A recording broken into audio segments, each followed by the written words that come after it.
The fluorescent lights of the grocery store flickered overhead as 7-year-old Emma's small hands moved frantically through the air, her eyes wide with fear. Mark Chen watched the little girl's desperate signing from across the produce section, his heart immediately recognizing the universal language of a child in distress. As a single father who'd learned sign language for his own deaf son, he understood every word her trembling fingers spelled out. Man following, scared, help. What happened in the next 30 minutes would transform an ordinary Tuesday afternoon into a moment that reminded an entire community what it truly means to protect the most vulnerable among us. Emma had learned early in her 7 years that the world wasn't always designed for children like her.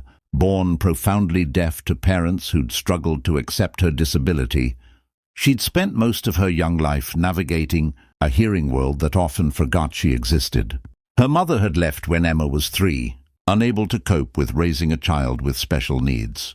Her father, Robert, worked double shifts at a warehouse to make ends meet, leaving Emma in the care of various neighbors and after-school programs. But he'd never learned to sign, never made the effort to truly communicate with his daughter in her own language.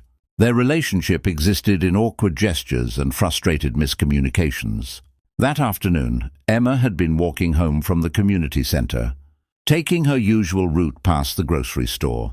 She'd noticed the man almost immediately, tall, wearing a grey hoodie, maintaining a steady distance behind her. At first she thought it was coincidence, but when she crossed the street and he crossed too, when she stopped to tie her shoe and he paused to look at his phone, fear crept into her chest like ice water. Emma did what her social worker had taught her. She went to a public place. She pushed through the automatic doors of Peterson's family grocery, her backpack bouncing against her shoulders, and headed straight for the crowded produce section. But the man followed her inside. Mark Chen had been examining avocados when he saw her. The little girl was signing rapidly to herself, a self-soothing behavior he recognized from his own son, Danny. Then she looked up, caught his eye, and her hands began moving with urgent purpose. Mark's grocery list fell forgotten from his hand. "Are you okay?" he signed back, moving closer. "What's wrong?" Emma's face flooded with relief at finding someone who understood. Her hands flew through the explanation. A man in a grey hoodie had been following her for 3 blocks. He was here in the store pretending to shop but watching her. Mark's protective instincts roared to life. "Stay with me," he signed. "You're safe now." He pulled out his phone and texted his teenage daughter, Jessica, who was at home with Danny. "Going to be late, emergency, I'm..." "Okay." Then he turned his attention fully to Emma, keeping his body between her and the rest of the store. "What's your name?" he signed. "Emma," her small fingers spelled out. "I'm Mark. Can you point out the man?" Emma's eyes darted toward the cereal aisle, and Mark followed her gaze. Sure enough, a tall man in a grey hoodie stood there, not looking at cereal, but watching them. Mark's mind raced. He could confront the man, but what if he was wrong? What if this was all a misunderstanding? But the fear in Emma's eyes was real, and in that moment, Mark decided he'd rather be wrong and cautious than right and too late. He signed to Emma, "We're going to walk to the front of the store together. Stay close to me." As they moved toward the customer service desk, Mark noticed the man following at a distance. Mark's jaw tightened. He approached a store employee, a young woman named Sarah, and quickly explained the situation. Sarah's expression shifted from confusion to alarm, and she immediately called the manager. Within minutes, the manager, a no-nonsense woman named Patricia, had emerged from her office. Mark explained again, with Emma nodding vigorously beside him, her hand now gripping the edge of his jacket. "We'll handle this," Patricia said firmly. She radioed security while Sarah called the police. The man in the grey hoodie, sensing the attention, started to move toward the exit. But Peterson's had a retired police officer working security, a sharp-eyed man named Tom, who'd already positioned himself at the door. "Sir, can I have a word with you?" Tom called out. The man froze, his face going pale. "I haven't done anything wrong." "Then you won't mind waiting to speak with the police," Tom replied calmly. As they waited for the authorities, Mark knelt down to Emma's level. "You did exactly the right thing," he signed. "You were so brave. I'm proud of you." Emma's eyes filled with tears and she signed back, "Thank you. You believe me." Those 4 words hit Mark like a punch to the chest. This little girl was thanking him for believing her, as if that was something special rather than something basic she deserved. When the police arrived, the situation unfolded quickly. The man was questioned and his story fell apart under scrutiny. It turned out he'd been watching Emma for days, had learned her routine. He had a record, prior arrests for attempted abduction in another state. Emma's instincts, her fear, had been absolutely justified. Officer Michelle Rodriguez, who'd responded to the call, knelt beside Emma with a tablet that had a text-to-speech function. Through the app, she asked for Emma's father's contact information. Emma pulled a crumpled card from her backpack with Robert's work number scrawled on it. Mark stayed with Emma while they waited for her father, refusing to leave until he knew she was safely reunited with family. He bought her a juice box and a package of cookies, and they sat together in the store's break room.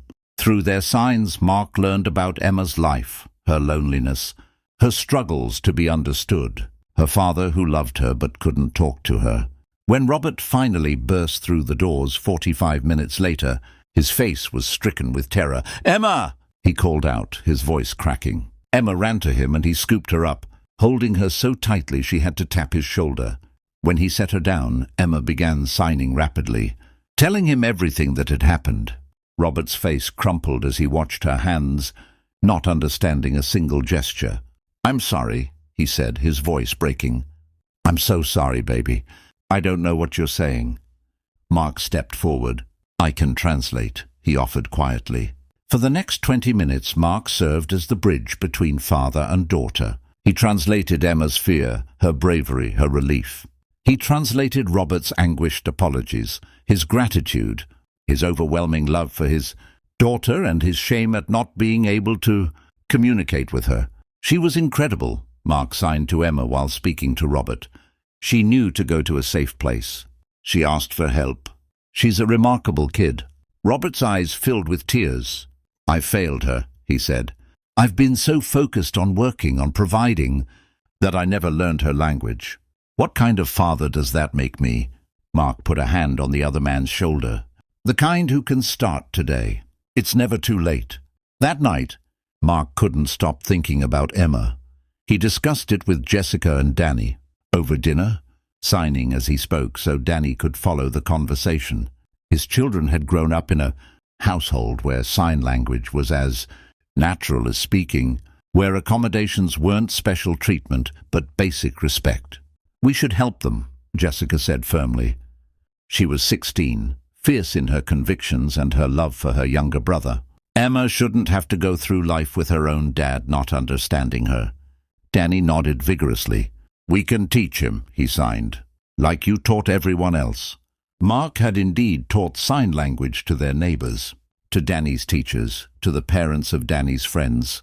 He'd built a community around his son that embraced rather than excluded. Why not do the same for Emma? The next day, Mark called Robert. The conversation was awkward at first, but Mark's offer was simple: free sign language lessons, twice a week for as long as it took. Robert's voice shook as he accepted. What started as lessons for one father grew into something larger. Robert brought co-workers from the warehouse. They brought their families. Mark's living room sessions expanded to the community center, then to the local library. Emma helped teach the children's class, her confidence blooming as she watched adults struggle with the alphabet she'd known since she was 3. 6 months later, Robert signed his first complete conversation with his daughter. They were in the grocery store, the same Peterson's where everything had changed, and Emma was showing him how to pick the best oranges. Robert's hands moved slowly, carefully forming the signs. "I love you. I'm sorry it took so long." Emma's response was immediate, her signs fluid and sure. "I love you too, Dad. We're together now. That's what matters." Mark watched from across the produce section, his own cart full of groceries. Emma spotted him and waved, then dragged her father over for an introduction. The little girl who'd been terrified 6 months ago now bubbled with excitement, signing so rapidly that Robert had to ask her to slow down. "She wants you to know she's starting at a new school," Robert translated, his own signing still clumsy but earnest. "A school for the deaf. She'll have friends who sign." "That's wonderful." Mark signed directly to Emma, then spoke for Robert's benefit. "You deserve that." Emma signed something else and Robert's eyes grew wet. "She says you saved her life twice. Once from the bad man and once by giving her back her father." Mark shook his head, signing as he spoke. "You saved each other. I just helped you find the bridge." The story of that day in Peterson's family grocery spread through the community like ripples in a pond. Sarah, the store employee, had shared it with her book club. Patricia, the manager, mentioned it at a city council meeting when discussing safety initiatives. Officer Rodriguez included it in a presentation about community vigilance. Each telling reinforced the same truth: that kindness isn't passive, that protection requires action, that true compassion means meeting people where they are and helping them rise. But perhaps the most profound impact was the quietest one. In living rooms and kitchen tables across the county, parents began learning sign language, not because they had deaf children, but because Emma's story had taught them that accessibility benefits everyone, that building bridges is always worth the effort.